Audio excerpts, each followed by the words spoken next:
Hola, buenos días, soy Marcos Perelli.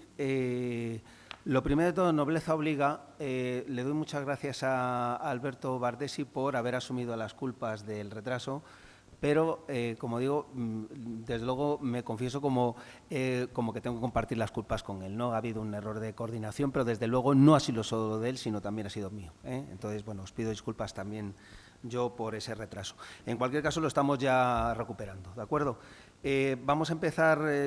Soy el coordinador de lo que es la jornada en cuanto a los bloques de mañana y de tarde, y voy a dar primero paso a la primera de las ponencias y voy comentando que el orden de la jornada es un orden de lo general a lo particular. Vamos a empezar siempre por las metodologías o por todos los aspectos que son generales de todas estas técnicas y vamos a ir haciendo un barrido de esas metodologías generales para ir luego a lo particular que ya afectan ya directamente y en particular a lo que son los firmes.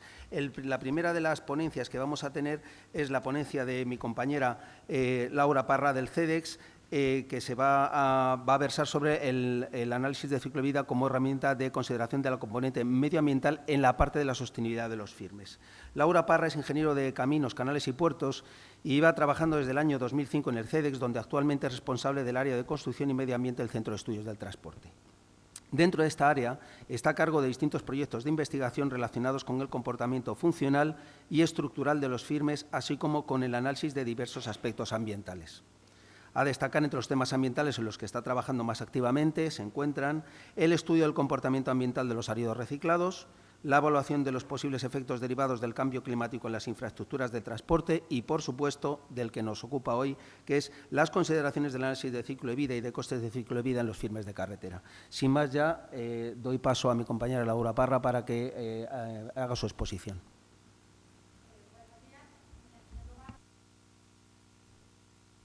En primer lugar, darles las gracias a todos por asistir a esta jornada, en la cual vamos a tratar de exponer las principales ideas y conclusiones sobre estas cuestiones tan relevantes como son el análisis de ciclo de vida y del coste de ciclo de vida. Mi presentación pretende ser muy general. Quisiera, sobre todo, poner de manifiesto algunos conceptos muy básicos, pero que creo que es importante que queden claros al comienzo de la jornada y sobre todo porque luego los temas en más profundidad, pues expertos en cada materia nos los van a contar con gran riqueza y con gran documentación.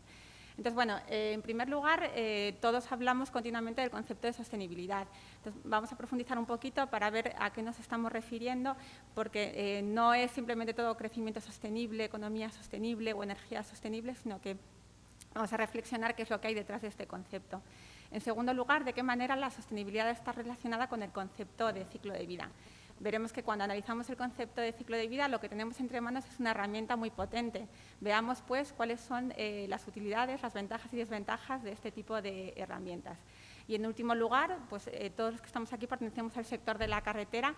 ¿Por qué estamos utilizando o por qué consideramos que es conveniente utilizar este tipo de herramientas en las carreteras?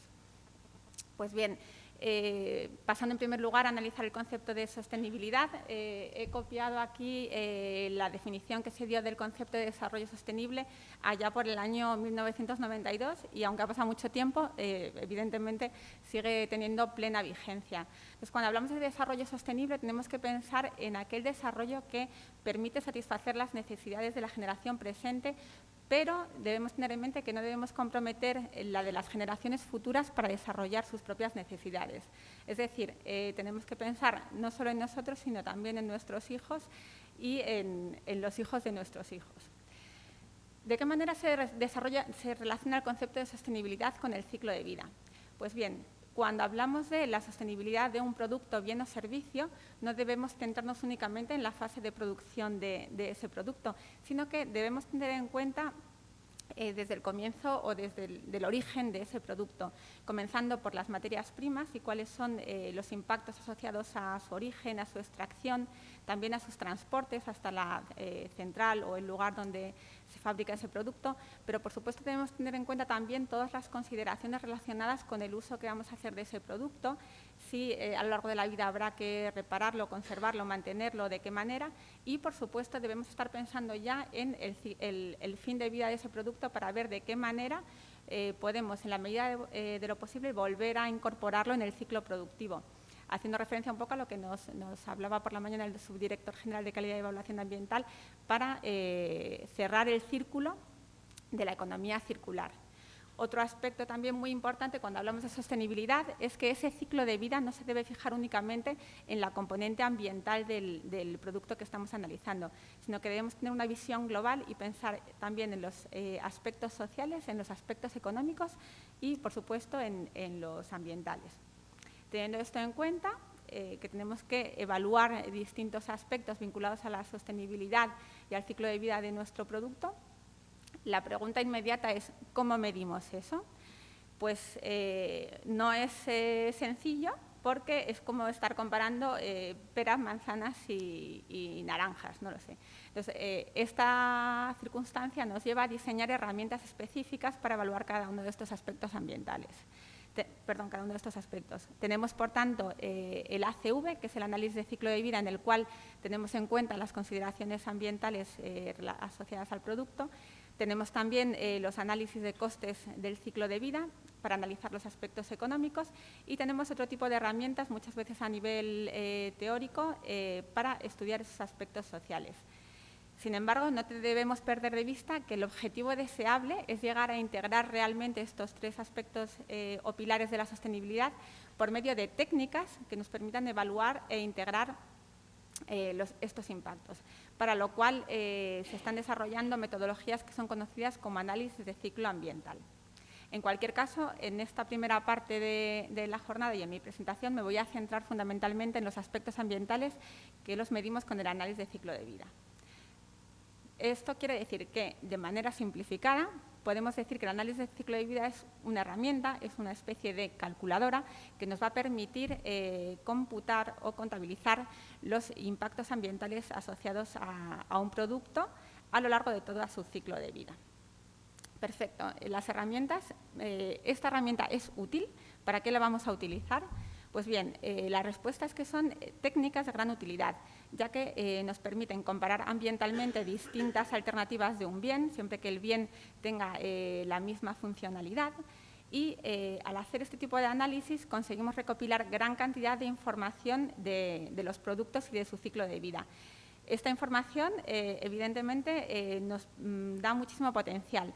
Va a permitir, entre otras cosas, identificar puntos de mejora en relación con nuestro producto, con el proceso de construcción, puesta en obra, etcétera.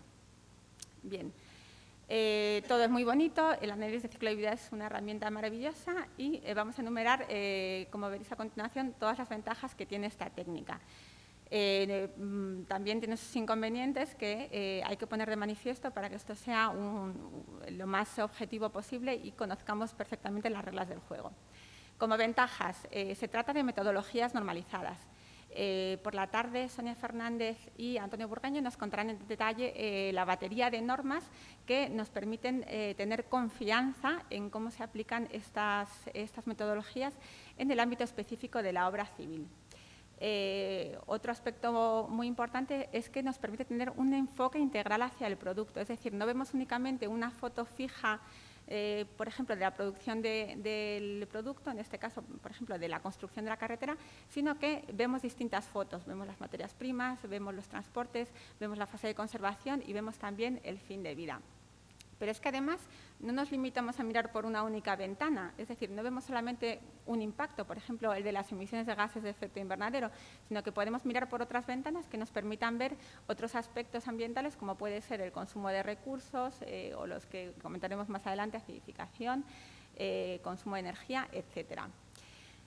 Y a destacar como la gran ventaja, yo creo que de este tipo de herramientas son las aplicaciones que vamos a poder darles y que también ahora desgranaremos muy por encima y luego entraremos en detalle. Como inconvenientes, pues yo creo que el primero y que ya se ha puesto de manifiesto, aunque solo sea por el tiempo que hemos tardado en sacar estas primeras conclusiones de los estudios de análisis de ciclo de vida, es la complejidad. Vale, complejidad, ¿por qué? Porque hace falta recopilar una gran cantidad de información asociada al producto, pero no es cualquier información, sino que además esa información tiene que tener un alto nivel. Es difícil conseguirla, hay distintas fuentes, El problema de la calidad de los datos, tienen que ser datos locales, en fin, como iremos viendo a lo largo de la jornada, el aspecto relacionado con las bases de datos es muy importante. Y, por otro lado, no podemos perder de vista que siempre puede haber cierta carga de subjetividad en algunas de las etapas del análisis de este tipo de metodologías. ¿Qué tenemos que hacer? Pues la normativa es una gran ayuda para solventar estos problemas. Es recomendable contar con bases de datos fiables, actualizadas, etcétera, como ya comentaba Julio Vaquero. Y sería deseable también aspirar a tener guías y recomendaciones que nos ayuden a hacer este tipo de estudios. Con estos apoyos veremos que podremos minimizar el peso relativo de los inconvenientes y maximizar las ventajas de los análisis de ciclo de vida. Bien, como cuarta cosa que comentaba en la introducción y que debemos tener claro es por qué aplicamos el análisis de ciclo de vida como herramienta en las carreteras. Pues en primer lugar, yo creo que por responsabilidad. Estamos todos de acuerdo que ante los retos a los que nos enfrentamos como población, la contaminación, el cambio climático, el agotamiento de los recursos naturales, tenemos que pensar de una manera más sostenible. Aplicado a las carreteras nos encontramos además que es un producto muy especial. Y cuando hablo de especial, me refiero a que es un producto que tiene una vida útil muy larga, con lo cual tenemos que pensar muy bien qué es lo que vamos a hacer y no improvisar. En segundo lugar, las infraestructuras de carreteras tienen un elevado coste de construcción y de mantenimiento, con lo cual también tenemos que tratar de rentabilizar al máximo esas inversiones. Por otro lado, la carretera es un elemento que tiene gran relevancia económica y social. Como todos sabemos, las carreteras son motor del PIB, pero además cohesionan y vertebran el territorio. Por último, vinculado a esos costes de construcción y mantenimiento, somos también conscientes de que se invierten importantes cantidades de recursos naturales y de energía en la construcción y mantenimiento de las infraestructuras.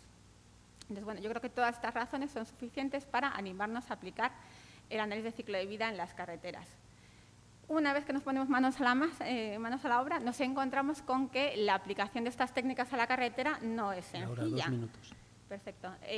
¿Por qué? Pues por la complejidad de estas infraestructuras, como ya hemos mencionado, implican cantidad de procesos, obras de tierra, estructuras, drenajes, etcétera. Por la singularidad de cada una de las carreteras, que hay que adaptarla a un contexto geográfico, a un tráfico, a unas necesidades, por la amplia ocupación del territorio. En fin, todas estas cuestiones hacen que no sea sencillo. No nos vamos a quedar parados o bloqueados porque no sea fácil. Entonces, en una primera instancia, en general, lo que se está haciendo es comenzar por el estudio del firme como primera aproximación. Entonces, bueno, brevemente, por recapitular, queremos ser sostenibles, tenemos el análisis de ciclo de vida como herramienta para evaluar esa sostenibilidad desde el punto de vista ambiental y lo aplicamos a las carreteras. ¿Qué ganamos con aplicarlo? Pues unas aplicaciones muy interesantes. En primer lugar, el etiquetado ambiental. De etiquetado ambiental nos va a hablar por la tarde Aitor Aragón, con mucho detalle, pero simplemente destacar en mi ponencia las declaraciones ambientales de producto, también mencionadas por Julio Vaquero. Son información cuantificada y verificable sobre el comportamiento ambiental de un producto. Dentro del sector de la construcción, muy importante, el Reglamento Europeo de Productos de la Construcción ya nos dice que cuando estén disponibles deberemos utilizarlas. También destacar, una vez más, la labor de la normativa dando guías para elaborar las reglas de categorías de producto. El objetivo, contar con una especie de marcado ambiental que nos garantice los aspectos ambientales de un determinado producto. Muy relacionado con este tema, la contratación pública ecológica, de la cual también hablaremos largo y tendido a lo largo del día de hoy. La compra pública ecológica consiste en adquirir bienes incorporando criterios ambientales. Normativa. La Unión Europea está poniendo muy de manifiesto la importancia de la compra pública ecológica. Así lo ha manifestado a través de las nuevas directivas europeas de contratación que han sido traspuestas a nuestra legislación recientemente. De todo esto nos hablará posteriormente María José Delgado Alfaro del Ministerio de Hacienda, pero contaremos también con aportaciones de IOBE, de Aitor Sáez de Cortaza. José Luis Peña nos hablará también de experiencias nacionales e internacionales. Y, pues eso, que seamos conscientes de que el sector de construcción es prioritario en este tipo de políticas. A destacar también que nos hablará en detalle posteriormente Elena Garbernero del JRC, un documento elaborado por la Unión Europea en el que ya se recogen algunos criterios para incluirlos en esos pliegos de contratación.